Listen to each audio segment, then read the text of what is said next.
Hello everyone, welcome to FOC classes. This video is for class 11 Information Technology Unit 1 Computer Organization. Students, हमने syllabus already discuss किया है 2025 to 26 session के लिए, जिसका video का link description में आपको गिवन है। देन हम बात करें यहाँ पर हम कौन सा चैप्टर स्टार्ट कर रहे हैं। हम स्टार्ट कर रहे हैं part be subject specific skills का चैप्टर 1। यहाँ पर इस वीडियो में हम सेशन 1 एंड 2 कवर करने वाले हैं, जहाँ पर हम कंप्यूटर के फंडामेंटल्स एंड कंपोनेंट्स के बारे में समझेंगे। साथ ही हम इनके क्वेश्चन आंसर्स भी अटेम्प्ट करेंगे। मींस जो आपको बैक एक्सरसाइज गिवन होती है बुक में, कौन सी बुक में, जो सीबीएसई स्टडी मटेरियल प्रोवाइड करता है, हम उस बुक की बात कर रहे हैं। और वो बुक आपको कैसे डाउनलोड करनी है उसके लिए स्टेप्स आपको सिलेबस वीडियो में बताए गए हैं। ओके, आपको उसी बुक को रेफर करना है। चलिए हम यहाँ पर वीडियो को स्टार्ट करते हैं। ओके, यूनिट 1 कंप्यूटर ऑर्गेनाइजेशन में 4 सेशंस हैं। इस वीडियो में हम फर्स्ट 2 सेशंस कवर करने वाले हैं। हम फंडामेंटल्स एंड कंपोनेंट्स के बारे में समझेंगे। देन नेक्स्ट वीडियो में हम सेशन 3 एंड सेशन 4 कवर करेंगे क्वेश्चन आंसर्स के साथ। ये चैप्टर नेक्स्ट वीडियो के साथ कंप्लीट हो जाएगा। एंड वीडियो का शेड्यूल आपको कहाँ पर मिलता है? पोस्ट ऐप पर। आप वहां पर चेक कर सकते हैं कि वीडियो कब पोस्ट होगी। ओके, क्योंकि हम कंप्यूटर ऑर्गेनाइजेशन की बात कर रहे हैं, तो सबसे पहले हमें समझना होगा कि कंप्यूटर्स हमारे लिए इतने इम्पोर्टेंट क्यों हैं। मींस हम कंप्यूटर के बारे में क्यों पढ़ रहे हैं एंड हर जगह कंप्यूटर को क्यों यूज़ किया जाता है। आपने देखा होगा कि कोई भी फील्ड है, कोई भी डोमेन है, वहाँ पर कंप्यूटर्स को यूज़ किया जाता है।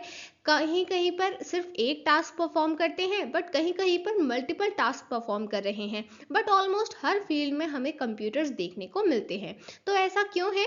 क्योंकि कंप्यूटर्स हमारे काम को आसान और फास्ट स्पीड से करते हैं एंड जो भी रिजल्ट मिलता है वो एक्यूरेट होता है। मींस जब सेम काम ह्यूमन को परफॉर्म करने को कहा जाएगा तो उसमें मिस्टेक के चांसेस हैं एंड वो काम उतनी स्पीड से नहीं हो पाएगा जितनी स्पीड से उस काम को कंप्यूटर कर सकता है।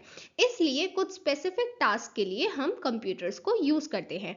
एंड जैसे जैसे न्यू टेक्नोलॉजी इंट्रोड्यूस होती है, टेक्नोलॉजी में और ज़्यादा एडवांसमेंट आता है, तो ये इलेक्ट्रॉनिक डिवाइसेस इंप्रूव होती हैं। क्योंकि जब हम न्यू टेक्नोलॉजी के साथ इलेक्ट्रॉनिक डिवाइस को बनाएंगे तो वो और ज़्यादा इम्प्रूव्ड होगी, बेटर होगी एंड हम उस जिस काम के लिए यूज़ कर रहे थे उस काम में हम उसे और ज़्यादा अच्छे से यूज़ कर पाएंगे और हमें बेटर रिजल्ट्स मिल पाएंगे।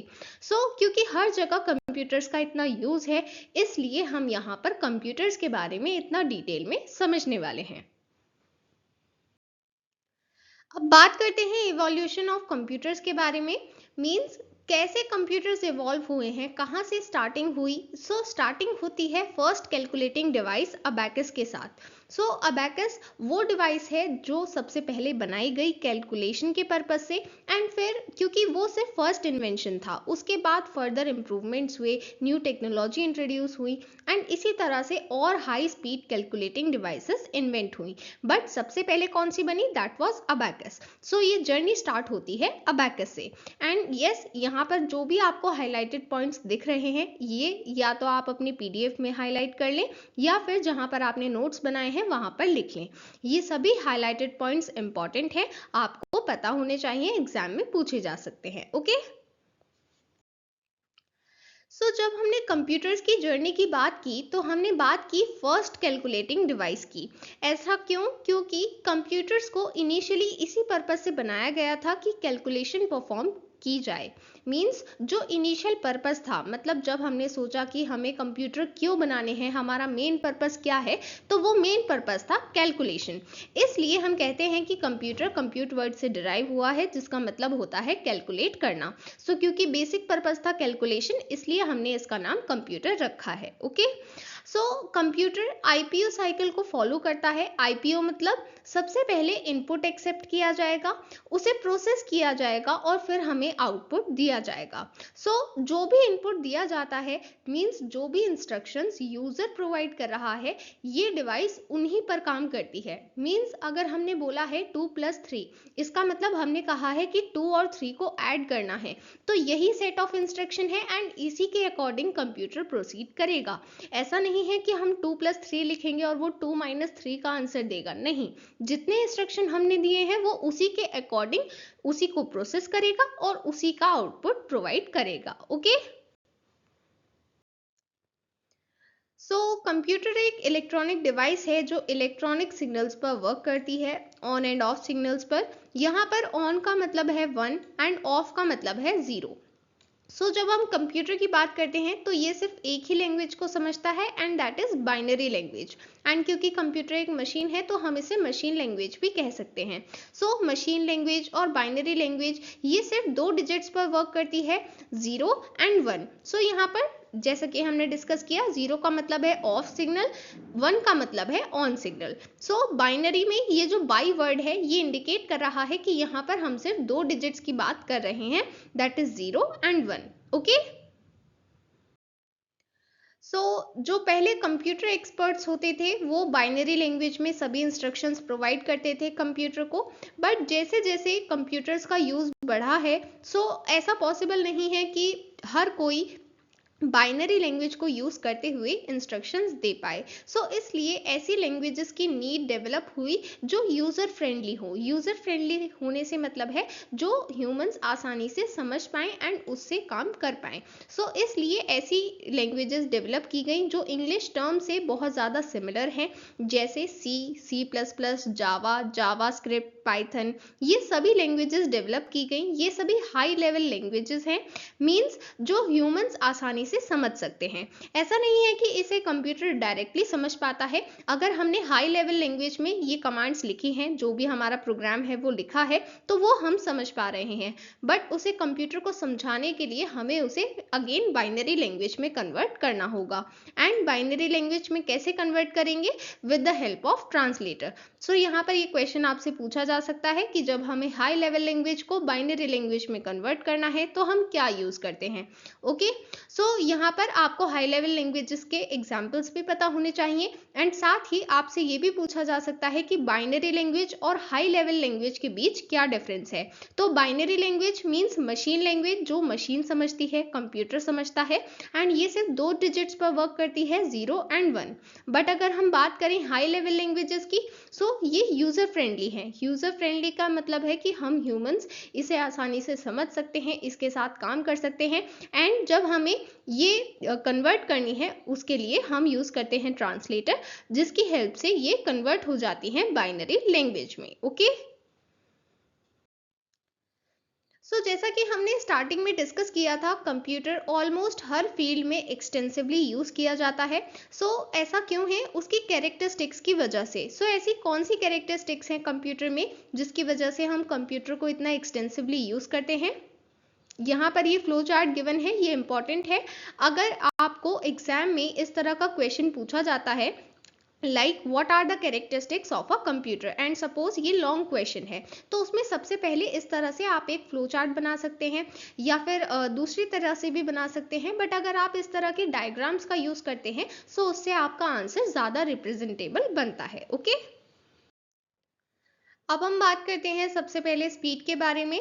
स्पीड मतलब कंप्यूटर डेटा और इंस्ट्रक्शंस को कितनी स्पीड से प्रोसेस करते हैं, मींस प्रोसेसिंग कितनी फास्ट है, कितनी स्लो है, ये हम कैसे डिटरमाइन करेंगे कि एक सेकंड में कितने इंस्ट्रक्शंस परफॉर्म किए जा सकते हैं, प्रोसेस किए जा सकते हैं।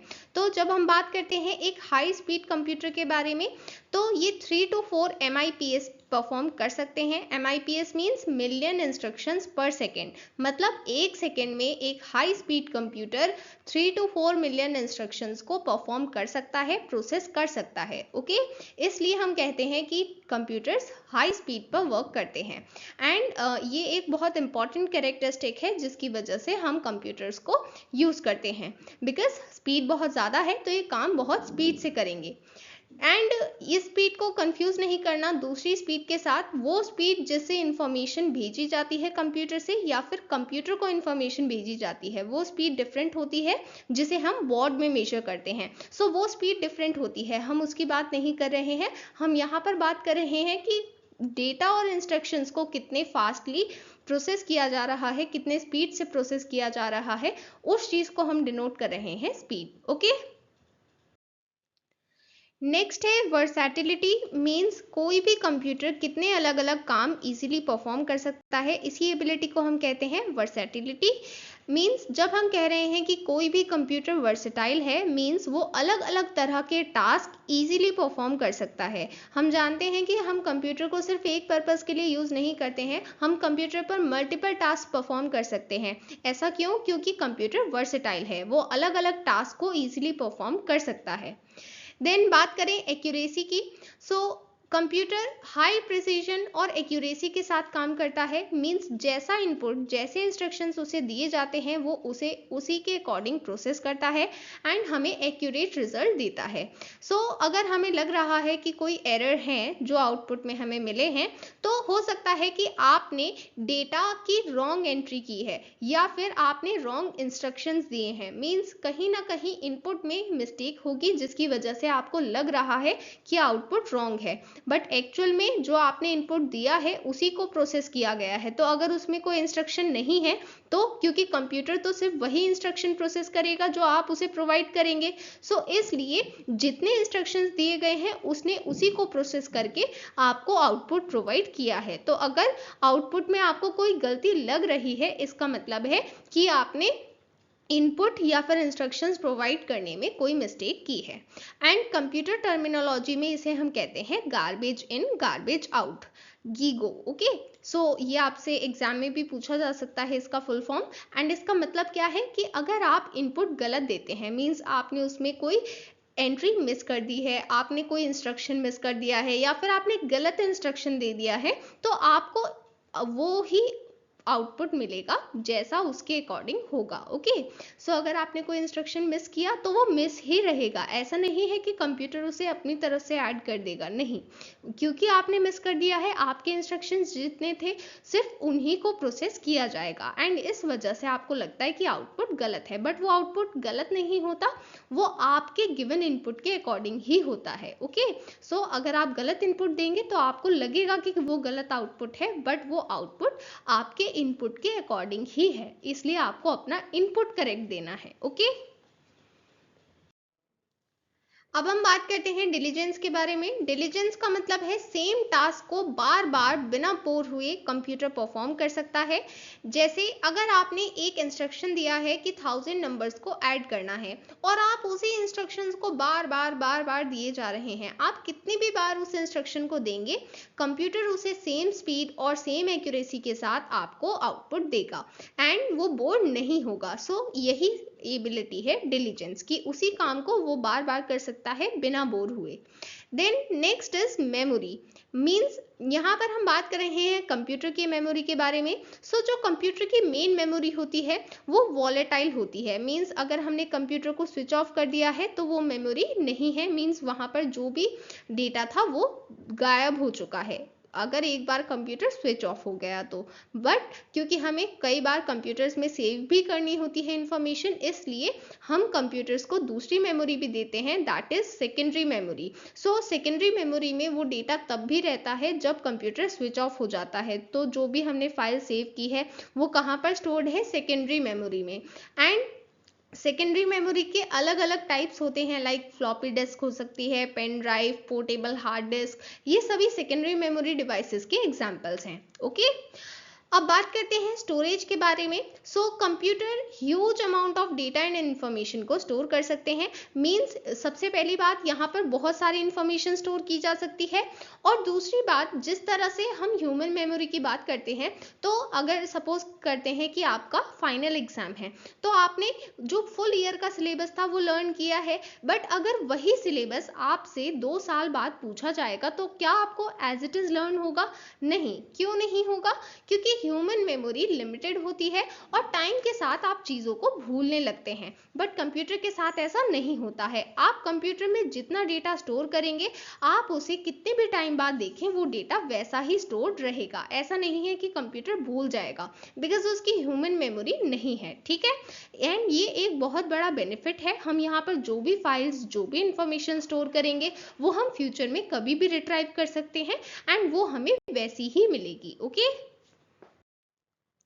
बात करें इंटेलिजेंस की, तो जब ह्यूमंस की बात की जाती है तो ह्यूमंस के पास होती है नेचुरल इंटेलिजेंस। मींस जब भी कोई चाइल्ड बॉर्न होता है, उसके पास खुद का ब्रेन होता है एंड वो बड़े होते होते उसका ब्रेन डेवलप होता है। हर स्टेप पर वो अपना ब्रेन यूज करता है, वो खुद से समझता है कि मुझे क्या करना है, कैसे करना है। मींस उसके पास खुद की इंटेलिजेंस है, खुद का ब्रेन है। ओके, बट जब हम बात करते हैं कंप्यूटर्स की, तो जो अर्ली डेज में, बहुत पहले, बिल्कुल शुरुआत में जो कंप्यूटर्स थे, वो थे डम मशीन्स। मींस वो खुद से नहीं सोच सकती थी।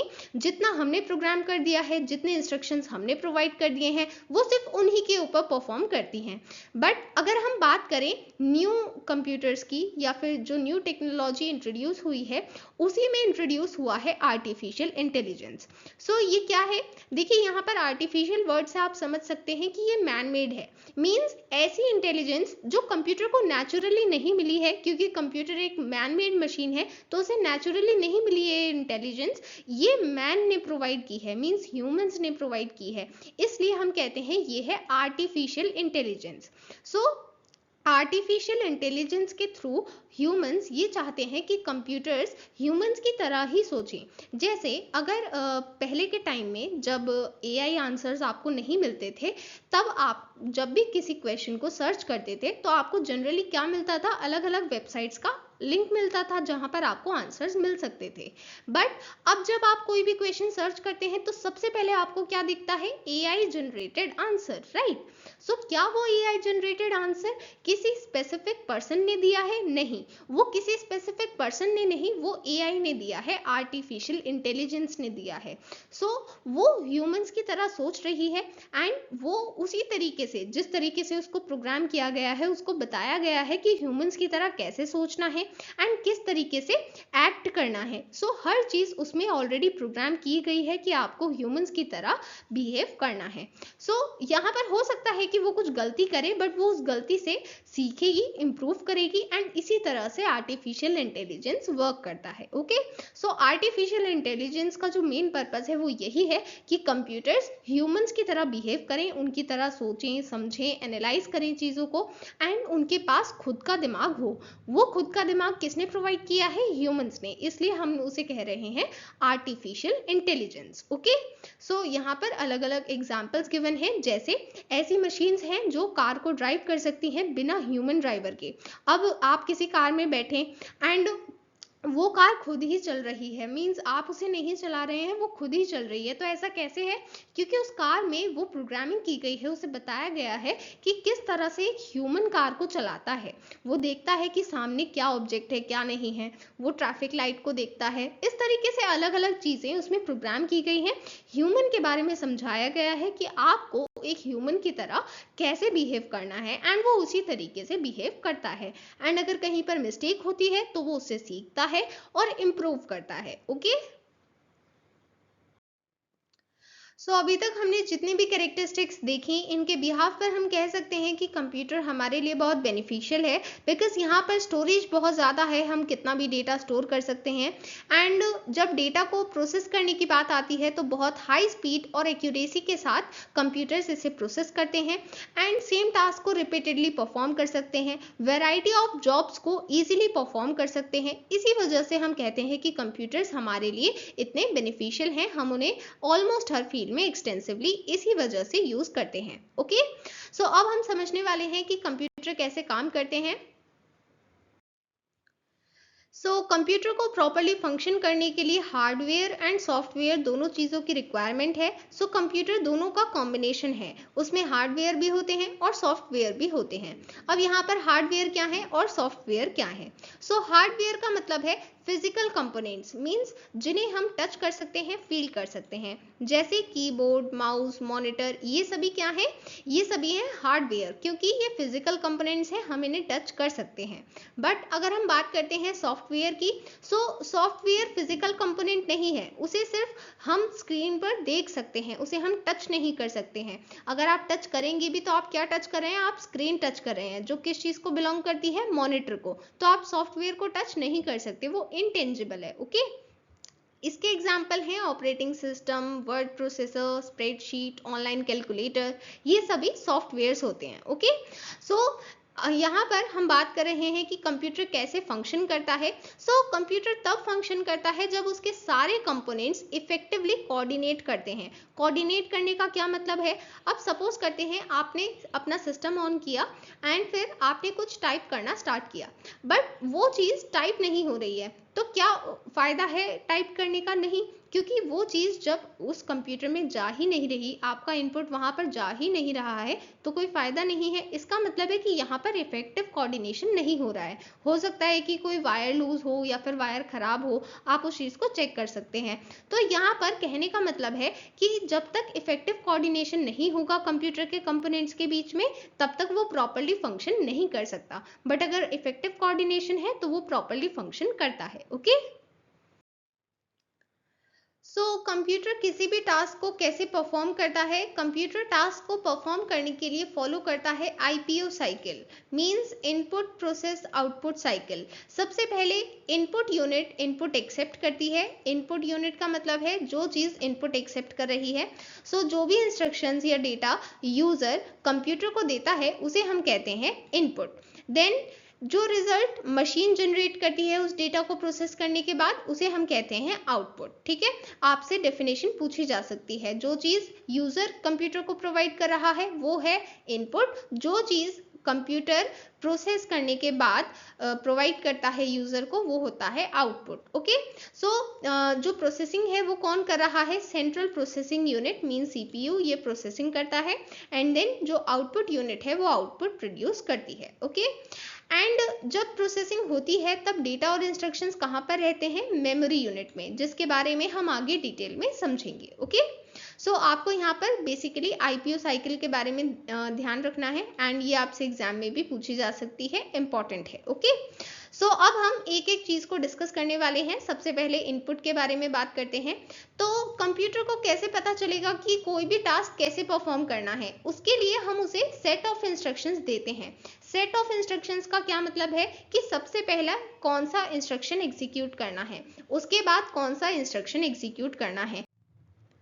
जो set of instructions user computer को प्रोवाइड करता है ये बताने के लिए कि किसी भी टास्क को कैसे परफॉर्म करना है, वो होता है प्रोग्राम। अगर प्रोग्राम के बारे में पूछा जाए तो क्या कहेंगे कि यहाँ पर इंस्ट्रक्शंस प्रोवाइड किए जाते हैं कंप्यूटर को ये बताने के लिए कि वो टास्क कैसे परफॉर्म करना है। एंड क्योंकि सिर्फ एक इंस्ट्रक्शन नहीं होगा, set of instructions means multiple instructions होंगे, एंड वो किस लिए प्रोवाइड किए गए हैं? सो दैट कंप्यूटर को पता चल पाए कि वो टास्क कैसे परफॉर्म करना है। ओके, अब हम बात करते हैं इनपुट डिवाइसेस के बारे में। ये सभी इनपुट एक्सेप्ट करने के लिए यूज की जाती हैं। क्योंकि अलग अलग तरह के इनपुट होते हैं तो अलग अलग तरह की इनपुट डिवाइसेस हैं जो इन इनपुट्स को एक्सेप्ट करने के लिए यूज की जाएंगी। जैसे सबसे पहले हम बात करते हैं कीबोर्ड के बारे में। कीबोर्ड स्टैंडर्ड इनपुट डिवाइस है जो टेक्स्ट की फॉर्म में डेटा को एक्सेप्ट करती है। हमें कुछ भी टाइप करना है तो हम कीबोर्ड यूज करते हैं। Then mouse. माउस एक पॉइंटिंग इनपुट डिवाइस है। देखिए, जब भी आप माउस को यूज करते हैं तो आपका कर्सर उसी माउस के साथ मूव करता है, राइट। एंड जब आपको कहीं पर क्लिक करना है तो भी आप माउस का यूज करते हैं। बेसिकली वो क्लिक या वो पॉइंट क्या है? वो इनपुट है एंड इंस्ट्रक्शन है कंप्यूटर को कि आपको कहाँ पर कौन सी फाइल ओपन करनी है या फिर कहाँ पर क्लिक करना है, तो वो इंस्ट्रक्शन है। इसलिए माउस भी एक इनपुट डिवाइस है। देन वेबकैम, अगर आपको वीडियो या इमेज की फॉर्म में इंस्ट्रक्शन देने हैं, मीन्स यहाँ पर जो इनपुट है वो क्या है, वो है वीडियो या फिर इमेज, तो वो आप कैसे देंगे, वेबकैम के थ्रू। देन स्कैनर, स्कैनर मीन्स एक ऐसी इनपुट डिवाइस जो हार्ड कॉपी को सॉफ्ट कॉपी में कन्वर्ट करती है। जैसे कि हमने डिस्कस किया था हार्डवेयर के बारे में, वो थे फिजिकल कंपोनेंट्स। इसी तरीके से होती है हार्ड कॉपी। हार्ड कॉपी का मतलब है एक ऐसी कॉपी जिसे हम फिजिकली टच कर सकते हैं। जो भी पेपर है जो आप टच कर रहे हैं वो है फिजिकल पेपर, फिजिकल कंपोनेंट है वो। बट अगर आपको उसे सॉफ्ट कॉपी में कन्वर्ट करना है, मींस आपको उसे देखना है स्क्रीन पर, उसके लिए आप क्या करेंगे, उसके लिए आप यूज करेंगे स्कैनर। स्कैनर के थ्रू आप क्या कर सकते हैं, उस हार्ड कॉपी को सॉफ्ट कॉपी में कन्वर्ट कर सकते हैं। सॉफ्ट कॉपी मतलब जो सिर्फ कंप्यूटर में स्टोर्ड है, आप उसको टच नहीं कर सकते हैं, आप उसको सिर्फ देख सकते हैं, ठीक है। देन बात करते हैं माइक्रोफोन के बारे में। जब आपको ऑडियो इनपुट देना है तब आप यूज करते हैं microphone. Then handwriting input board. अगर आपको अपने हाथ से कुछ लिखना है, मतलब आपको टाइप नहीं करना है, टाइपिंग के लिए तो हम कीबोर्ड यूज कर सकते हैं, बट अगर हमें कुछ लिखना है, लाइक हमें सिग्नेचर करने हैं, उसके लिए क्या यूज होता है, hand writing input board. Okay, देखिए मैंने आपको कहा था कि आप आईपीओ साइकिल को याद रखेंगे, तो आईपीओ साइकिल के हेल्प से आप हर एक स्टेप को इजीली समझ पाएंगे। हमने इनपुट के बारे में ऑलरेडी डिस्कशन कर लिया है, अब हम डिस्कशन करने वाले हैं प्रोसेसिंग के मेमोरी यूनिट के बारे में। अब प्रोसेसिंग की मेमोरी यूनिट क्या है, तो देखिए मैंने आपको बताया था कि जब सीपीयू डेटा एंड इंस्ट्रक्शंस को प्रोसेस करेगा, तब वो डेटा और इंस्ट्रक्शंस कहाँ पर रखे जाएंगे, मेमोरी यूनिट में, राइट, यही चीज बताई गई थी। यहाँ पर हमने बात की थी random access memory means RAM के बारे में। जब आप डेटा और इंस्ट्रक्शंस प्रोवाइड करते हैं इनपुट यूनिट के थ्रू एंड उसे प्रोसेस किया जाता है, तो प्रोसेसिंग के टाइम पर वो इंस्ट्रक्शंस डेटा कहाँ पर होते हैं, रैम में। ओके, एंड ये जो रैम है या फिर हम कह सकते हैं प्राइमरी मेमोरी है, ये रिलेटिवली फास्ट है, एक्सपेंसिव है सेकेंडरी स्टोरेज के कंपैरिजन में। मींस अगर हम बात कर रहे हैं प्राइमरी मेमोरी की, ये सेकेंडरी स्टोरेज से ज़्यादा फास्ट वर्क करती है एंड ये कॉस्टलियर भी होती है, इसकी कॉस्ट ज़्यादा होती है। एंड ऐसा क्यों है, क्योंकि ये इनबिल्ट होती है, मींस कंप्यूटर में पहले से ही प्रेजेंट होती है, सेकेंडरी स्टोरेज डिवाइस की तरह हम अलग से परचेज नहीं करते। ये मेन मेमोरी होती है, वर्किंग मेमोरी होती है, जो ऑलरेडी प्रेजेंट होती है कंप्यूटर में। ओके, अब हम पढ़ने वाले हैं प्राइमरी मेमोरी के दो टाइप्स के बारे में। जो सेकेंडरी स्टोरेज डिवाइस है उनके बारे में हम इसके आगे पढ़ेंगे, ठीक है। सबसे पहले हम प्राइमरी मेमोरी के दोनों टाइप्स के बारे में डिस्कशन करेंगे। सबसे पहले है RAM means random access memory. ये प्राइमरी वॉलेटाइल मेमोरी है, मींस अगर एक बार पावर सप्लाई स्टॉप हो जाती है तो वहां का डेटा रिमूव हो जाता है एंड वहां पर डेटा नहीं रहता। रैंडम एक्सेस मेमोरी कब यूज की जाएगी, जब कोई भी इनपुट प्रोवाइड किया गया है, उसकी प्रोसेसिंग हो रही है, तो प्रोसेसिंग के टाइम पर वो इंस्ट्रक्शन रखने के लिए रैम को यूज किया जाता है। ओके, जो भी एक्टिव प्रोसेस होता है उसके लिए यूज की जाती है random access memory means RAM. जब आप कंप्यूटर स्टार्ट कर रहे हैं, वहां पर सबसे पहले क्या किया जाएगा, ऑपरेटिंग सिस्टम को रैम में लोड किया जाएगा, क्योंकि हमें पता है कि अगर हमें कंप्यूटर पर काम करना है तो उसके लिए ऑपरेटिंग सिस्टम की रिक्वायरमेंट है, जिसकी हेल्प से हम कंप्यूटर से इंटरेक्ट करने वाले हैं। तो यहाँ पर सबसे पहले रैम में लोड किया जाएगा ऑपरेटिंग सिस्टम, एंड देन आपको जो भी प्रोग्राम्स ओपन करने हैं वो भी पहले रैम में लाए जाएंगे, लोड किए जाएंगे एंड देन वो ओपन होंगे, ठीक है। तो इसका मतलब है कि जो भी एक्टिव प्रोसेस है, मींस आप कंप्यूटर पर जो भी कर रहे हैं वो चीज़ पहले रैम में लोड की जाती है और तभी आप उस पर काम कर पाते हैं, ठीक है।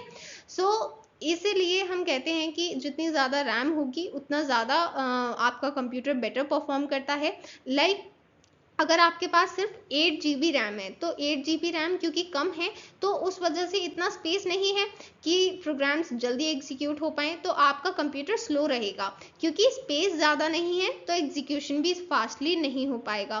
बट अगर 32 GB रैम है तो इस केस में क्या होगा, बहुत ज़्यादा रैम है, तो बहुत ज़्यादा रैम है मतलब बहुत ज़्यादा स्पेस है, ताकि प्रोग्राम्स फास्टली एग्जीक्यूट हो पाए। तो प्रोग्राम्स फास्टली एग्जीक्यूट होंगे, जल्दी एग्जीक्यूट होंगे, इसका मतलब है कि हमारा कंप्यूटर फास्ट काम कर रहा है।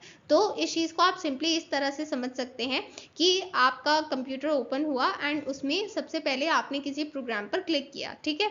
अब आपने जब उस प्रोग्राम पर क्लिक किया तो वो बहुत टाइम ले रहा है ओपन होने में, तो ऐसा क्यों है? क्योंकि वहाँ पर रैम इतनी नहीं होगी। एंड अगर आपने कोई कंप्यूटर ओपन किया, वहाँ पर आप किसी भी चीज़ पर क्लिक कर रहे हैं, वो एकदम से ओपन हो रही है, ऐसा क्यों है? क्योंकि उसकी रैम ज़्यादा होगी एंड वहाँ पर ज़्यादा स्पेस है, जिसकी वजह से आपका कंप्यूटर बेटर परफॉर्म कर रहा है, ठीक है।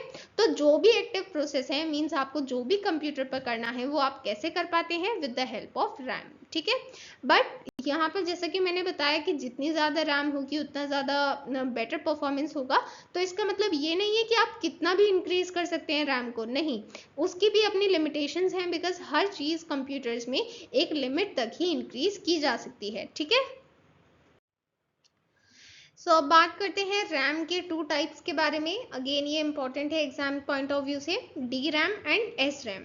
सबसे पहले आप इनकी फुल फॉर्म बता सकते हैं। D RAM stands for dynamic RAM and S RAM stands for static RAM. So जब डी रैम की बात की जाती है तो ये मेन मेमोरी में यूज़ की जाएगी, बट एस रैम ये यूज़ की जाती है कैशे मेमोरी में। कैशे मेमोरी के बारे में हम आगे सीखने वाले हैं। सो कैशे मेमोरी बेसिकली ये हम क्यों यूज़ करते हैं कैशे मेमोरी में, इस चीज़ को समझना ज़रूरी है, क्योंकि यहाँ पर स्पीड इंपॉर्टेंट होती है, मीन्स हाई स्पीड यहाँ पर रिक्वायर्ड होती है, इसलिए हम एस रैम को कैशे मेमोरी में यूज़ करते हैं, ठीक है। इसके बाद जो डी रैम है वो इतनी ज़्यादा एक्सपेंसिव नहीं है जितनी ज़्यादा एस रैम है, ये ज़्यादा एक्सपेंसिव है। देन डी रैम इतनी पावर कंज्यूम नहीं करती है, एस रैम ज़्यादा पावर कंज्यूम करती है। देन डी रैम स्लोअर है, मीन्स इसकी स्पीड उतनी नहीं है, and S RAM comparatively faster है एंड इसलिए कैशे मेमोरी में यूज़ की जाती है, ठीक है। तो ये सभी डिफरेंस आप लिख सकते हैं, एग्जाम में क्वेश्चन पूछा जा सकता है, ओके।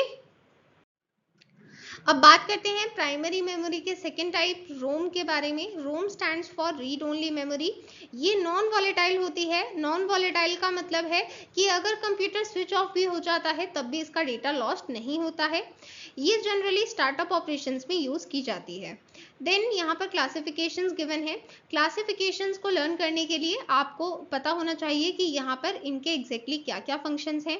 जैसे अगर हम बात करते हैं पी रोम मीन्स प्रोग्रामेबल रोम के बारे में, तो ये एक ब्लैंक रोम होती है और हम इसे इसमें प्रोग्राम लिख सकते हैं, बट एक बार प्रोग्राम लिख दिया फिर आप उसे इरेज या रीराइट नहीं कर सकते, ठीक है। देन ईपी रोम क्या होती है? इरेजेबल प्रोग्रामेबल रोम मीन्स आपने यहाँ पर जो भी प्रोग्राम लिखा है आप उसको यूवी लाइट से इरेज कर सकते हैं एंड फिर दोबारा से उसे रीराइट कर सकते हैं, ठीक है। देन ईपी रोम का क्या मतलब है? इलेक्ट्रिकली इरेजेबल प्रोग्रामेबल रोम। इसका मतलब है कि यहाँ पर जो एग्जिस्टिंग प्रोग्राम है आप उसी में मॉडिफिकेशन कर सकते हैं, ज़रूरत नहीं है कि आप पूरा डिलीट करें। पूरा डिलीट करना है वो भी कर सकते हैं और रीराइट कर सकते हैं, बट अगर आपको एग्जिस्टिंग में कोई मॉडिफिकेशन करना है, अपडेट करना है, आप वो भी कर सकते हैं यूजिंग ईईपी रोम, ओके। अब बात करते हैं सेकेंडरी स्टोरेज के बारे में। जब हमने बात की थी प्राइमरी स्टोरेज की, वो थी मेन मेमोरी एंड वो सीपीयू से डायरेक्टली कनेक्टेड थी, बट उसी के अपोजिट है सेकेंडरी स्टोरेज। ये सीपीयू से डायरेक्टली कनेक्टेड नहीं होती, ये एक्सटर्नल होती है कंप्यूटर सिस्टम के लिए, जैसे magnetic tape, CD, pen drive, ये सभी सेकेंडरी स्टोरेज डिवाइसेस हैं। एंड यहाँ पर ये है पेन ड्राइव, ये स्मॉल होती है एंड इसी वजह से हम इसको ज़्यादा प्रेफर करते हैं, बिकॉज हम इसे इजीली एक्सेस कर सकते हैं एंड कहीं भी कैरी कर सकते हैं एंड इसमें काफ़ी डेटा भी स्टोर हो जाता है। ये यूएसबी पोर्ट, इस तरह के यूएसबी पोर्ट्स होते हैं कंप्यूटर में, जहाँ पर हम ये यूएसबी इंसर्ट करते हैं, इसमें डेटा स्टोर कर सकते हैं एंड फिर जहाँ पर भी हमें ये डेटा यूज़ करना है वहीं पर हम यूएसबी पोर्ट में ये इंसर्ट करेंगे एंड वहाँ से डेटा को एक्सेस कर सकते हैं, ठीक है। This is a secondary storage device, okay. यहाँ पर USB port universal serial bus port, इसकी फुल फॉर्म आपको पता होनी चाहिए, ये एग्जाम में पूछी जा सकती है, ओके। अब बात करते हैं हार्ड डिस्क के बारे में। Hard disk magnetic secondary storage device है, इस तरह की दिखती है जैसे इमेज में गिवन है। जब भी आप कोई भी डेटा सी ड्राइव में स्टोर कर रहे हैं, इसका मतलब वो कहाँ पर स्टोर हो रहा है? हार्ड डिस्क में। सपोज करते हैं कि आपने कोई प्रोग्राम सेव किया है एंड अब आपको उसको दोबारा ओपन करना है, उसमें काम करना है, तो वो क्योंकि सेव्ड है तो वो कहाँ पर सेव्ड है, हार्ड डिस्क में। एंड जब आप उसे ओपन करेंगे तो वो रैम में लोड किया जाएगा एंड फिर जब आपका वर्क कंप्लीट हो जाएगा तो वो फिर से आप कहाँ पर सेव करेंगे, हार्ड डिस्क में। जब आपने सिंपली सेव पर क्लिक किया है तो वो कहाँ पर सेव हो गया है, फिर से हार्ड डिस्क में सेव हो गया है एंड यहाँ से डेटा लॉस्ट नहीं होगा। ओके, बट जो काम हम रैम में करते हैं वो लॉस्ट हो जाता है। ठीक है, आजकल external and portable hard disc भी आती हैं। मीन्स आप अलग से आपको लगता है कि आपके कंप्यूटर में इतनी स्टोरेज नहीं है, तो आप अपने कंप्यूटर की स्टोरेज बढ़ाने के लिए external and portable hard disc use कर सकते हैं। ओके, यहाँ पर हम हार्ड डिस्क को कैरेक्टराइज करते हैं उसके कैपेसिटी से, उसके परफॉर्मेंस से। मेमोरी कैपेसिटी को स्पेसिफाई किया जाता है बाइट्स की टर्म्स में, जैसे जीबी मींस गीगाबाइट्स या फिर टीबी मींस टेराबाइट्स की फॉर्म में हम हार्ड डिस्क की कैपेसिटी को बताते हैं। ओके, अब बात करते हैं ऑप्टिकल स्टोरेज डिवाइसेस के बारे में। CD and DVD are examples. DVD की कैपेसिटी ज़्यादा होती है, मींस आप डीवीडी में ज़्यादा डेटा स्टोर कर सकते हैं as compare to CD. And अगर आपको इन दोनों का डेटा एक्सेस करना है तो कैसे करेंगे, डिस्क ड्राइव को यूज़ करते हुए डिस्क ड्राइव में वो डिस्क इंसर्ट करेंगे एंड फिर आप उसका डेटा एक्सेस कर सकते हैं। यहाँ पर इमेज में आपको सीडी ड्राइव दिखाई गई है, इसमें आप सीडी रखते हैं एंड वो सीडी प्ले हो जाती है। ओके, यहाँ पर आपको डिफरेंट टाइप की ऑप्टिकल स्टोरेज डिवाइसेस भी दिखाई गई हैं। ओके, अब हम बात करते हैं हम किसी भी इंफॉर्मेशन को कंप्यूटर में कैसे स्टोर करते हैं in terms of bit. Means हमें कोई भी इंफॉर्मेशन स्टोर करनी है, हम बाइनरी डिजिट्स की फॉर्म में स्टोर करते हैं, जीरोज एंड वंस। एंड यही चीज़ हमने शुरू में डिस्कस की थी जब हमने बताया था कि कंप्यूटर बाइनरी लैंग्वेज पर वर्क करता है जहां पर सिर्फ दो डिजिट्स यूज किए जाएंगे, 0 एंड 1। इन्हें हम कहते हैं बाइनरी डिजिट्स या फिर बिट्स। ठीक है, अब हम कुछ यूनिट्स की बात करने वाले हैं जिससे हम ये बताते हैं कि किसी भी डिवाइस की स्टोरेज कैपेसिटी कितनी है। अब क्योंकि हमें पता है कि जो भी इंफॉर्मेशन स्टोर हो रही है वो बिट्स की फॉर्म में स्टोर हो रही है, बिट्स के बिहाफ पर ही हम ये यूनिट्स बताने वाले हैं। ठीक है, तो अगर 4 बिट्स को मिलाया जाए तो बनता है 1 निबल। देन अगर 8 बिट्स को मिलाया जाए तो बनता है 1 बाइट। ठीक है, सबसे पहले आप ये दोनों चीजें अच्छे से लर्न कर लें बिकॉज आगे का पैटर्न सिमिलर होने वाला है। ये दोनों चीजें लर्न हो गई, फिर आगे का पैटर्न आप बहुत इजीली लर्न कर सकते हैं। ठीक है, अब यहाँ पर सबसे पहले आपको ये फिगर याद रखनी होगी 1024 बाइट्स, बिकॉज कई बार आप ये फिगर भूल जाते हैं, आपको याद नहीं रहता ये क्या था, बिकॉज यही हर जगह रिपीट होने वाला है आगे। सबसे पहले आपको ऑर्डर पता होना चाहिए, ऑर्डर क्या है। तो देखिए, सबसे पहले आता है बाइट, फिर आता है किलोबाइट, फिर किलोबाइट के बाद क्या आता है, मेगाबाइट, फिर आता है gigabyte, then terabyte, petabyte, exabyte, zettabyte, yottabyte. ठीक है, ये सभी ऑर्डर आपको अगर याद हैं तो फिर आप ये टेबल इजीली लिख सकते हैं एंड फिर आपको कोई भी कन्वर्जन दिया जाए वो भी आप इजीली कर सकते हैं। ठीक है, तो सबसे पहले आपने 4 बिट्स एंड 8 बिट्स का लर्न किया, इसके बाद जो बाकी टेबल है वो सिमिलर है। आपको 1024 ये नंबर याद रखना है एंड फिर आपको ऑर्डर याद रखना है। ऑर्डर कैसे याद रखेंगे, सबसे पहले byte, then kilobyte, megabyte, gigabyte, TB, PB, EB, ZB and YB. ठीक है, ऑफकोर्सली अगर आप इसको शॉर्ट टर्म में याद करेंगे तो हो सकता है इतने अच्छे से याद ना हो पाए, इसलिए आप इसकी फुल फॉर्म ही लर्न कर लें, kilobyte, megabyte, gigabyte, terabyte, petabyte, exabyte, zettabyte, yottabyte. ठीक है, ये मैंने ऑलरेडी आपको 3 to 4 टाइम्स रिपीट कर दिया है। आई होप आपको यहीं पर लर्न हो गया होगा। अब जब आपको लगे कि आपको ये टेबल लर्न हो गई है, आप इसको 2 से 3 बार प्रैक्टिस करें एंड 2-3 दिन तक प्रैक्टिस करें, फिर आप इसे नहीं भूलेंगे बिल्कुल भी। ठीक है, अब बात करते हैं कैशे मेमोरी की। कैशे मेमोरी एक हाई स्पीड मेमोरी है। अब देखिए, इस डायग्राम से आप इजीली इसका यूज समझ सकते हैं। ये सीपीयू और प्राइमरी मेमोरी के बीच में है एंड ये एक बफर की तरह यहाँ पर लगाई गई है। ऐसा क्यों, क्योंकि हमें पता है कि जब हम कोई भी इनपुट प्रोवाइड करते हैं जो भी डेटा एंड इंस्ट्रक्शंस हैं उन्हें कौन प्रोसेस करता है, सीपीयू। बट सीपीयू कि हाई स्पीड है, बहुत ज़्यादा हाई स्पीड है, बट प्राइमरी मेमोरी में क्योंकि सभी डेटा और इंस्ट्रक्शंस उस टाइम पर रहते हैं प्रोसेसिंग के टाइम पर, तो जो एवरेज एक्सेस टाइम है वो बढ़ जाता है। मींस अगर हमें यहाँ पर प्रोसेसिंग करनी है सीपीयू में और वो डेटा एक्चुअल में यहाँ पर स्टोर्ड है, तो हम उसे इतनी जल्दी एक्सेस नहीं कर पाते क्योंकि प्राइमरी मेमोरी उतनी जल्दी हमें डेटा नहीं दे पाएगी।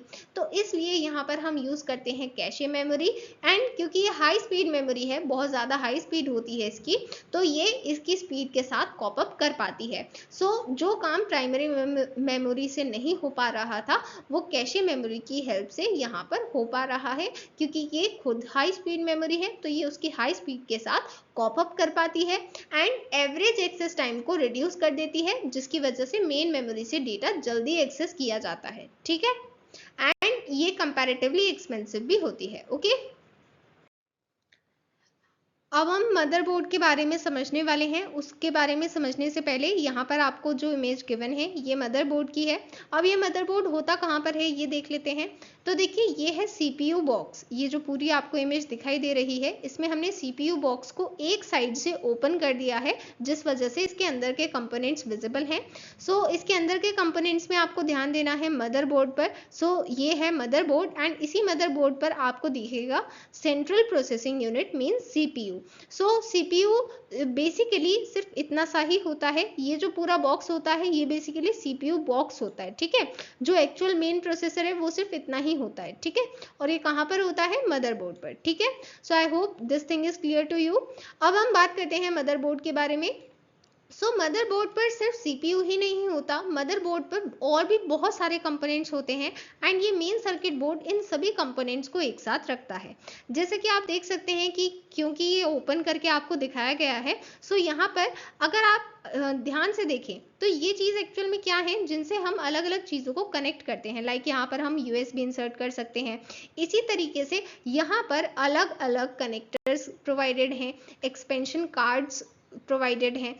यहाँ पर अलग अलग कनेक्शंस प्रोवाइडेड हैं। ठीक है, तो जो भी कनेक्शन हम यहाँ पर कर रहे हैं वो क्यों कर रहे हैं? सो दैट हर एक कंपोनेंट को कंप्यूटर से कनेक्ट किया जा सके। तो कंप्यूटर से कैसे कनेक्ट करेंगे? With the help of this motherboard. ठीक है, बेसिकली जो भी कनेक्शन करना है वो कनेक्शन कहाँ से होता है? Through motherboard. ठीक है, जो प्रोसेसिंग हो रही है वो सीपीयू कर रहा है, सेंट्रल प्रोसेसिंग यूनिट वो भी मदरबोर्ड पर ही है एंड फिर जो भी हम कंपोनेंट कनेक्ट करना चाहते हैं कंप्यूटर से वो भी हम मदरबोर्ड के थ्रू ही करते हैं, क्योंकि सारे कंपोनेंट्स यहीं पर होते हैं। ठीक है, अब हम बात करते हैं सीपीयू के बारे में। ये चीज़ हमने ऑलरेडी डिस्कस कर ली है कि मदरबोर्ड पर सीपीयू होता है, राइट। अब जो भी यूज़र इंस्ट्रक्शंस हैं वो एग्जीक्यूट होते हैं एंड उनके बीच में कोऑर्डिनेशन बना रहता है सभी कंपोनेंट्स के बीच में। किसकी हेल्प से? With the help of CPU. ठीक है, सीपीयू प्राइमरीली रिस्पॉन्सिबल है कि मशीन कैसा परफॉर्म कर रही है। अब देखिए, सपोज करते हैं कि आपने कोई डेटा या इंस्ट्रक्शन दिया और वो चीज़ प्रोसेस ही नहीं हो पा रही है, आपको उसका आउटपुट मिल ही नहीं रहा है, तो उसका मतलब क्या है? कि वहाँ पर सीपीयू ठीक से काम नहीं कर रहा है, राइट। जो परफॉर्मेंस ऑफ मशीन है उसके लिए रिस्पॉन्सिबल होता है सीपीयू। ठीक है, तो प्रोसेसर्स मीन सीपीयू को हम क्लासिफाई करते हैं उसके स्पीड के बेसिस पर या फिर उसके टेक्नोलॉजी के बेसिस पर। टेक्नोलॉजी के बेसिस पर हम 3 तरीके के क्लासिफिकेशन यहाँ पर हमें गिवन है, ये आपको पता होने चाहिए, एग्जाम में क्वेश्चन भी पूछा जा सकता है। Dual core, quad core, octa core. Okay, and then manufacturers means अलग अलग मैन्युफैक्चरर्स अपने अलग अलग प्रोसेसर्स देते हैं, जैसे इंटेल, एएमडी। ठीक है, ये एग्जांपल्स आपको लर्न होने चाहिए। ओके, अब हम सीपीयू को थोड़ा और डिटेल में समझते हैं। अब हम बात करते हैं स्पीड ऑफ प्रोसेसर्स के बारे में। ये जनरली मेगाहर्ट्ज में होती है। मेगाहर्ट्ज को इस तरह से डिनोट करते हैं एंड इसका मतलब होता है मिलियंस ऑफ इंस्ट्रक्शंस पर सेकेंड। एंड अगर हम बोलते हैं गीगाहर्ट्ज तो इसका मतलब होता है बिलियंस ऑफ इंस्ट्रक्शंस पर सेकेंड। ठीक है, तो अगर मेगाहर्ट्ज में है तो थोड़ा स्लो है और अगर गीगाहर्ट्ज में है तो और ज़्यादा फास्ट है। ठीक है, तो इस तरह से हमें पता चलता है कि प्रोसेसर की कितनी स्पीड है और उसकी कितनी पावर है। ठीक है, अब यहाँ पर हम CPU के 2 मेन यूनिट्स के बारे में बात करने वाले हैं, ALU एंड CU। अब सबसे पहले CU को समझेंगे। तो देखिए, CU को समझने के लिए एक सिंपल बात याद रखेंगे, CU एक मैनेजर है। एक मैनेजर किस चीज़ का है? सभी ऑपरेशंस का मतलब जितने भी ऑपरेशंस हो रहे हैं, इनपुट लेना है, उसे प्रोसेस करना है, आउटपुट देना है, ये सभी चीजें कौन कंट्रोल कर रहा है, कौन कोऑर्डिनेट कर रहा है? Control unit. ठीक है, तो जिस तरीके से एक मैनेजर का काम होता है कि वो सभी ऑपरेशंस को कोऑर्डिनेट करके रखे, इसी तरीके से कंट्रोल यूनिट का काम होता है कि जो भी इनपुट लिया जाए, प्रोसेसिंग की जाए, उसका आउटपुट दिया जाए, वो सभी चीजें आपस में कोऑर्डिनेटेड हो। ठीक है, ऐसा नहीं है कि पहले हमें इनपुट मिलेगा, फिर हम आउटपुट दे देंगे और बाद में प्रोसेस करेंगे, ऐसा नहीं होता है ना। सभी चीजें एक प्रॉपर साइकिल को फॉलो करती हैं एंड एक प्रॉपर कोऑर्डिनेशन को फॉलो करती हैं। ठीक है, यहाँ पर सबसे पहले ये डिसाइड किया जाएगा कि जो इंस्ट्रक्शंस एग्जीक्यूट करने हैं वो कहाँ से लिए जाएंगे, एंड देन कौन सी मेमोरी लोकेशन होगी जहाँ पर डेटा को स्टोर किया जाएगा या फिर प्रोसेसिंग डेटा को रखा जाएगा। ये सभी चीज़ें कंट्रोल यूनिट डिसाइड करता है एंड इसी तरीके से सभी चीज़ों के बीच कोऑर्डिनेशन हो पाता है। ठीक है, अब बात करते हैं अरिथमेटिक लॉजिक यूनिट ALU के बारे में। एक्चुअल प्रोसेसिंग यही करता है। ये क्या करता है, जो स्टोरेज यूनिट है जहाँ पर डेटा प्रोसेसिंग के लिए स्टोर किया जाएगा, वहाँ से डेटा को रिट्राइव करता है, उस पर अरिथमेटिक कैलकुलेशन या कंपैरिजन परफॉर्म करता है और फिर प्रोसेस डेटा को वापस भेजता है स्टोरेज में। ठीक है, तो जो एक्चुअल प्रोसेसिंग है वो कहाँ पर हो रही है? ALU में। और सारे ऑपरेशंस को कौन मैनेज कर रहा है? Control unit. ठीक है, और दोनों ही CPU mean central processing unit का पार्ट है। ठीक है, अब बात करते हैं पावर सप्लाई यूनिट के बारे में। तो देखिए, जो हमें घर या ऑफिस में पावर सप्लाई मिलती है वो होती है AC means alternate current power supply, and जो मशीन को रिक्वायर्ड है, जो इस पर कंप्यूटर चलने वाला है, वो क्या है? वो है low voltage DC means direct current. AC को लो वोल्टेज DC में कन्वर्ट करने के लिए हम पावर सप्लाई यूनिट का यूज करते हैं। ठीक है,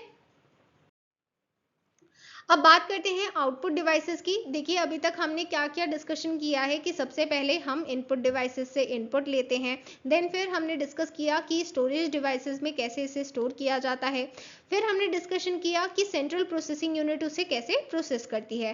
अब हम फाइनली डिस्कशन करने वाले हैं आउटपुट डिवाइसेस का, बिकॉज प्रोसेस होने के बाद आउटपुट दिया जाएगा। आउटपुट किसके थ्रू दिया जाएगा? आउटपुट डिवाइसेस के थ्रू। ठीक है, तो आउटपुट भी कोई भी फॉर्म हो सकती है, लाइक विजुअल भी हो सकता है, टेक्स्ट भी हो सकती है, ऑडियो भी हो सकती है। अलग अलग के लिए अलग अलग टाइप्स यहाँ पर बताए गए हैं। जैसे सबसे पहले मॉनिटर और वीडियो का मतलब है विजुअल डिस्प्ले यूनिट। ये स्टैंडर्ड आउटपुट डिवाइस है एंड बिल्कुल टेलीविजन स्क्रीन जैसी होती है, जैसे आपको यहाँ पर दिखाई दे रही है। ये है मॉनिटर। ओके, देन स्पीकर, ये ऑडियो की फॉर्म में आउटपुट देने के लिए यूज किया जाता है। देन प्रिंटर, ये सॉफ्ट कॉपी को हार्ड कॉपी में चेंज करता है। मींस अगर कोई भी डॉक्यूमेंट या फिर कोई भी चीज़ अगर कंप्यूटर पर ओपन है एंड वो चीज़ हमें प्रिंट करनी है, तो कंप्यूटर पर है तो वो सॉफ्ट कॉपी है, बट अगर हमें उसे प्रिंट करना है, मींस उसकी हार्ड कॉपी चाहिए, तो उसके लिए हम क्या करते हैं? प्रिंटर का यूज करते हैं। ठीक है, देन नेक्स्ट इज प्लॉटर। ये प्लॉटर है, यहाँ पर आप इमेज में देख सकते हैं। ये लार्ज प्रिंटर जैसा होता है एंड ये बड़ी बड़ी चीज़ों को प्रिंट करने के लिए यूज़ किया जाता है, जैसे लार्ज मैप्स हैं या आर्किटेक्चरल डिज़ाइंस हैं, इन सभी को प्रिंट करने के लिए यूज़ किया जाता है। ठीक है, जो प्रिंटर है उसका साइज़ तो लिमिटेड है, उसमें A4 A3 इस टाइप के पेपर्स चल सकते हैं, बट अगर हमें बड़े चीज़ें प्रिंट करनी है तो उसके लिए हमें प्लॉटर यूज़ करना होगा। ठीक है, ये भी आउटपुट डिवाइस है। देन प्रोजेक्टर, इस तरह का होता है प्रोजेक्टर, आप सभी ने अपने स्कूल में या फिर कहीं ना कहीं देखा होगा। ये क्या करता है? ये एक छोटी चीज़ को, मीन्स जैसे सपोज करते हैं कि हमें अपने लैपटॉप पर एक प्रेजेंटेशन बनानी है, हमने वो प्रेजेंटेशन बनाई। अब वो प्रेजेंटेशन हमें बहुत सारे ऑडियंस को दिखानी है, तो क्या हम सभी ऑडियंस को सिर्फ अपने लैपटॉप से दिखा सकते हैं? नहीं दिखा सकते, क्योंकि बहुत सारे ऑडियंस हैं, सब हमारे लैपटॉप में नहीं देख पाएंगे। तो हम क्या करेंगे? हम एक प्रोजेक्टर का यूज करते हुए उस चीज को एक बड़ी स्क्रीन पर एनलार्ज्ड व्यू में शो कर देंगे। किसकी हेल्प से? प्रोजेक्टर की हेल्प से। ठीक है, तो तब यूज किया जाता है प्रोजेक्टर, जब हमें किसी भी चीज का एनलार्ज्ड व्यू प्रोवाइड करना है। ठीक है, अब हम बात करते हैं ब्लॉक डायग्राम ऑफ कंप्यूटर के बारे में। बहुत इंपॉर्टेंट टॉपिक है। देखिए, सबसे पहले यूजर डेटा या इंस्ट्रक्शंस प्रोवाइड करता है थ्रू इनपुट यूनिट। ये सबसे पहले प्राइमरी स्टोरेज में आएंगे, ठीक है। हमने डिस्कस किया था कि जो भी डेटा प्रोसेसिंग के लिए होता है वो कहाँ पर स्टोर किया जाता है, प्राइमरी स्टोरेज रैम में, रैंडम एक्सेस मेमोरी। देन यहाँ से एक्सेस किया जाएगा बाय सीपीयू, तो सीपीयू इस डेटा को एक्सेस करेगा। एंड यहाँ पर हमने पढ़ा था कि जो सीयू है, कंट्रोल यूनिट, वो सिर्फ सभी को कोऑर्डिनेट करता है, सभी ऑपरेशंस को, सभी यूनिट्स को। एंड जो एएलयू है वो एक्चुअल प्रोसेसिंग करता है और प्रोसेस डेटा को रिटर्न करता है प्राइमरी स्टोरेज को, ठीक है। सो यहाँ पर प्राइमरी स्टोरेज को वापस डेटा मिल गया है। अब अगर इसे सेव किया जाएगा तो यहाँ पर सेव कर लिया जाएगा सेकेंडरी स्टोरेज में, अदरवाइज यहाँ पर आउटपुट यूनिट में हमें इंफॉर्मेशन मिल जाएगी आउटपुट में, ठीक है। सेव कहाँ पर किया जाएगा अगर हमें बाद के लिए सेव रखना है, सेकेंडरी स्टोरेज में, ओके। अब बात करते हैं अलग अलग टाइप के कंप्यूटर्स जो मार्केट में अवेलेबल हैं। सबसे पहले पर्सनल कंप्यूटर, मींस आप अलग से monitor, CPU box, keyboard, mouse, ये सभी चीज़ें लगाकर एक पूरा कंप्यूटर सिस्टम बना सकते हैं अपने लिए। देन लैपटॉप, इसे हम नोटबुक भी कहते हैं बिकॉज ये नोटबुक की तरह ओपन होता है। एंड जो लैपटॉप होता है उसमें कंप्यूटर सिस्टम के सभी चीज़ें एक साथ ही गिवन होती है, एक ही डिवाइस में होती हैं। मीन्स अगर हम कंप्यूटर सिस्टम को देखें तो उसमें जो मॉनिटर है वो अलग है, कीबोर्ड, माउस, सीपीयू बॉक्स, सब कुछ अलग है। But in case of laptop वो सभी चीज़ें एक ही डिवाइस में गिवन होती हैं। लाइक जो स्क्रीन है उसी से अटैच्ड कीबोर्ड है, कीबोर्ड में ही माउस है। एंड जो सीपीयू है वो बेसिकली उसी में इनबिल्ट है, उसके लिए कोई अलग से बॉक्स नहीं है, ठीक है। सो इसलिए हम लैपटॉप को ज़्यादा कन्वीनियंट मानते हैं क्योंकि उसमें सभी चीज़ें एक जगह पर है, कहीं भी कैरी कर सकते हैं। एंड फिर भी अगर लैपटॉप भी बड़ा लग रहा है तो और भी छोटा टैबलेट होता है, तो टैबलेट भी वही काम करता है। एंड इनफैक्ट टैबलेट में आपको टच स्क्रीन भी मिल जाती है। सो अलग अलग तरह के कंप्यूटर्स होते हैं, ठीक है। सो भले ही किसी कंप्यूटर की बात करें, पीसी की बात करें या लैपटॉप की बात करें, हम जो भी डिवाइस अलग से लगाते हैं, जैसे अगर हमने उससे कीबोर्ड कनेक्ट किया है, माउस, स्पीकर, प्रिंटर, कुछ भी अलग कनेक्ट किया है, तो वो होती है पेरीफेरल डिवाइस। तो आप पेरीफेरल डिवाइस नाम सुनकर कंफ्यूज नहीं होंगे, सिंपली ऐसी डिवाइस की बात की जा रही है जो अलग से लगाई गई है, ठीक है। सो यहाँ पर अब हम जो प्रोसेसिंग यूनिट है उसके बारे में समझने वाले हैं। इसकी जो फंक्शनिंग थी वो ऑलरेडी हम समझ चुके हैं, सेंट्रल प्रोसेसिंग यूनिट कैसे वर्क करता है वो हम समझ चुके हैं। अब हम यहाँ पर उसके डायग्राम को देखने वाले हैं, सीपीयू बॉक्स को। सो देखिए ये है सीपीयू बॉक्स, राइट। सो आप इसमें देख सकते हैं, सबसे पहले क्योंकि हमने मदरबोर्ड का डिस्कशन तो किया ही है, तो ये है मदरबोर्ड। मैंने आपको पहले भी बताया था, इसी पर ये छोटी सी चिप है जिसे हम सीपीयू मींस मेन प्रोसेसर कहते हैं। यहाँ पर ये सिस्टम फैन है। देन ये है पावर सप्लाई यूनिट, इसका भी डिस्कशन हमने किया था। देन ये है सीडी और डीवीडी ड्राइव। देन ये है कंप्यूटर केस, मतलब जो बाहर का कवर होता है। देन ये है हार्ड डिस्क ड्राइव, ठीक है, यहाँ पर। सो ये जो सीपीयू बॉक्स है उसका एक कवर हटाकर और आपको अंदर का व्यू दिखाया गया है, ठीक है। So finally we have completed session 1 and session 2। आप ये नहीं सोचें कि हमने चैप्टर 1 कंप्लीट कर दिया है, अभी हमने सिर्फ सेशन 1 एंड सेशन 2 कंप्लीट किया है, जहां पर हमने कंप्यूटर के फंडामेंटल्स और कंपोनेंट्स के बारे में समझा। अब हम क्विकली एक्सरसाइज डिस्कस करने वाले हैं। एक्सरसाइज में ज़्यादा टाइम नहीं लगेगा क्योंकि ये सभी चीज़ें मैं ऑलरेडी आपको डिटेल में एक्सप्लेन कर चुकी हूँ। सो यहाँ पर आप आंसर देखने से पहले खुद से इनके आंसर्स एक बार गेस करें एंड फिर अपने आंसर्स को मैच करें, ठीक है। तो सबसे पहले कंप्यूटर को डिफाइन करना है। कंप्यूटर एक इलेक्ट्रॉनिक डिवाइस है जो इलेक्ट्रॉनिक सिग्नल्स पर वर्क करती है। ये डेटा को स्टोर भी कर सकती है, इसमें से डेटा रिट्राइव भी किया जा सकता है एंड यहाँ पर डेटा प्रोसेस भी किया जा सकता है गिवन सेट ऑफ इंस्ट्रक्शंस के according, okay. Then input device input accept करती है यूजर से एंड ये किसी भी फॉर्म का हो सकता है, जैसे कीबोर्ड ये डेटा टेक्स्ट की फॉर्म में एक्सेप्ट करता है, ओके।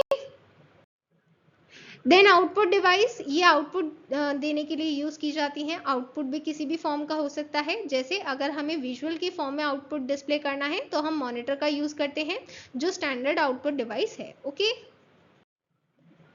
देन प्रोसेसर, ये मेन प्रोसेसर और सीपीयू यूजर के इंस्ट्रक्शंस को एग्जीक्यूट करता है। मेन जो प्रोसेसिंग होती है मींस डेटा और इंस्ट्रक्शंस को प्रोसेस करने का काम किसका है, सेंट्रल प्रोसेसिंग यूनिट का।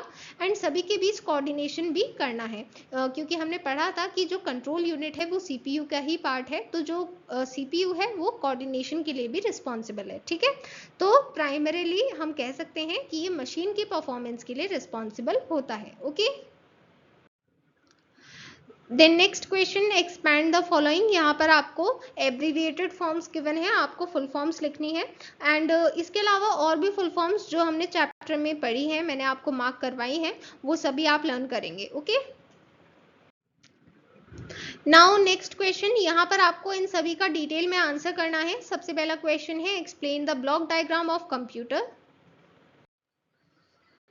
सो सबसे पहले ब्लॉक डायग्राम को इस तरह से ड्रॉ करेंगे एंड देन इसको एक्सप्लेन करेंगे। सो देखिए, जब हम ब्लॉक डायग्राम की बात करते हैं तो सबसे पहले हम ये बताएंगे कि ब्लॉक डायग्राम करता क्या है। Block diagram main parts of computer को रिप्रेजेंट करता है, मेन कंपोनेंट्स को, एंड ये किस तरह से वर्क करते हैं ये एक्सप्लेन करता है। सो सबसे पहले डेटा यूजर प्रोवाइड करता है कंप्यूटर को इनपुट यूनिट के थ्रू। ये स्टोर किया जाता है प्राइमरी मेमोरी में प्रोसेसिंग के लिए, एंड इसे प्रोसेस कौन करता है, सीपीयू। सीपीयू में दो यूनिट्स होते हैं, control unit and ALU. So control unit responsible होता है कोऑर्डिनेशन के लिए अलग अलग यूनिट्स के बीच में, एंड देन एएलयू ये एक्चुअल प्रोसेसिंग करता है, और जो आउटपुट यूनिट है वो आउटपुट देती है यूजर को। ओके, सो इस तरीके से आप एक्सप्लेन कर सकते हैं। अगर ये और भी लॉन्ग क्वेश्चन है तो आप इसको और डिटेल में एक्सप्लेन कर सकते हैं। ठीक है, लाइक आप प्राइमरी मेमोरी में रैम के बारे में एक्सप्लेन कर सकते हैं, देन आप कंट्रोल यूनिट एंड एएलयू के बारे में और डिटेल में एक्सप्लेन कर सकते हैं। ठीक है, अगर ये लॉन्ग क्वेश्चन होता है तो। Next question is describe the function of ALU and CU in short. तो यहाँ पर हमसे शॉर्ट में पूछा गया है, शॉर्ट में ही बताएंगे। अगर लॉन्ग क्वेश्चन है तो लॉन्ग में बताएंगे। ठीक है, जिस तरह का क्वेश्चन होता है उसी के अकॉर्डिंग आंसर करेंगे। सबसे पहले एएलयू एंड सीयू की फुल फॉर्म लिख सकते हैं एंड फिर उनका जो मेन फंक्शन है वो डिस्क्राइब कर सकते हैं। जैसे एएलयू एक्चुअल प्रोसेसिंग के लिए रिस्पॉन्सिबल होता है, एंड कंट्रोल यूनिट सभी यूनिट्स के बीच कोऑर्डिनेशन करता है, जितने भी ऑपरेशंस हैं सभी को कंट्रोल करता है, इनपुट प्रोसेसिंग आउटपुट ऑपरेशंस को। ओके, अब बात करते हैं नेक्स्ट क्वेश्चन की, रैम और रोम के बीच डिफरेंस बताना है। सबसे पहले फुल फॉर्म बता सकते हैं दोनों के बारे में। देन वॉलेटाइल है RAM and ROM non volatile है। देन रैम में डेटा रीड एंड राइट दोनों किए जा सकते हैं, बट रोम प्राइमरीली सिर्फ डेटा को रीड करने के लिए यूज़ की जाती है। Then RAM temporary storage provide करती है, मींस जो भी एक्टिव प्रोसेस हैं, करंट प्रोसेस हैं, उनके लिए रैम यूज़ की जाती है, तो वो टेम्परेरी होती है। जैसे ही पावर स्विच ऑफ हुई सो रैम का डेटा लॉस्ट हो जाता है। बट जो रोम होती है ये नॉन वॉलेटाइल भी होती है, एंड इसमें ऐसे एसेंशियल इंस्ट्रक्शंस होते हैं, डेटा होता है जो कंप्यूटर को बूट और ऑपरेट करने के लिए रिक्वायरमेंट होती है। मींस यहाँ पर एसेंशियल इंस्ट्रक्शन स्टोर्ड होते हैं एंड वो लॉस्ट नहीं होते हैं इवन स्विच ऑफ होने के बाद भी। ठीक है, अब बात करते हैं इनपुट एंड आउटपुट डिवाइसेस की। सो इनपुट डिवाइसेस यूजर से इनपुट एक्सेप्ट करती हैं और आउटपुट डिवाइसेस यूजर को आउटपुट प्रोवाइड करती हैं। इनपुट डिवाइसेस का कोई भी एक एग्जांपल यहाँ पर एक्सप्लेन कर सकते हैं एंड देन यहाँ पर आउटपुट डिवाइसेस का example. Okay, then next explain the importance of cache memory. So cache memory high speed memory है जो सीपीयू की हाई स्पीड के साथ कॉप अप करने के लिए सीपीयू एंड प्राइमरी मेमोरी के बीच एक बफर की तरह लगाई जाती है, एंड ये एवरेज एक्सेस टाइम को रिड्यूस करती है। नाउ ये है सेशन 2 के क्वेश्चन। सबसे पहले explain storage devices of a computer. So storage devices basically hardware components ही हैं जिसमें हम इंफॉर्मेशन स्टोर करते हैं ताकि हम फ्यूचर में उसे रिट्राइव कर सकें। दो टाइप की स्टोरेज डिवाइसेस होती हैं based on the type of storage, primary storage and secondary storage. Primary storage की बात करें तो ये मेन मेमोरी है कंप्यूटर की, एंड सीपीयू डायरेक्टली इन्हें एक्सेस कर सकता है जैसे RAM and ROM. Then secondary storage की बात करें तो ये एक्सटर्नल होती हैं एंड यहाँ पर डेटा ज़्यादा टाइम के लिए स्टोर रह सकता है, जैसे hard disk drive, solid state drive, USB pen drive. इस तरीके से ये अलग अलग एग्जाम्पल्स हैं सेकेंडरी स्टोरेज डिवाइसेस के। ओके, अब बात करते हैं नेक्स्ट क्वेश्चन की। यहाँ पर secondary and primary storage devices को एक्सप्लेन करना है। हमने अभी अभी यही डिस्कस किया है, सो आपको यहाँ पर अगेन डिटेल में गिवन है।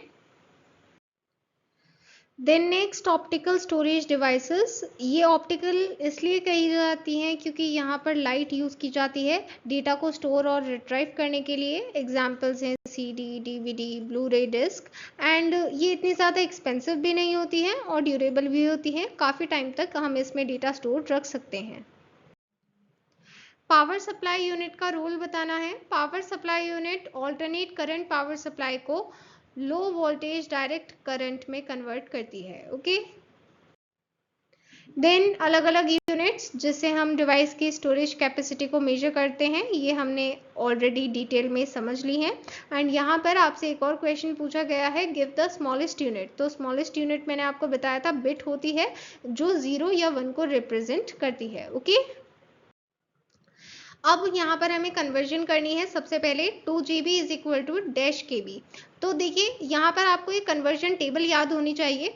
तो देखिए अगर आपको GB को KB में कन्वर्ट करना है तो आपको क्या करना होगा, GB को मल्टीप्लाई करना होगा 1024 से ताकि वो MB में कन्वर्ट हो जाए, फिर अगेन मल्टीप्लाई करना होगा 1024 से ताकि वो KB में कन्वर्ट हो जाए। ठीक है, ये हो गया 1 GB के लिए। और अब क्योंकि यहाँ पर 2 GB पूछा गया है तो आप इसको 2 से मल्टीप्लाई कर देंगे।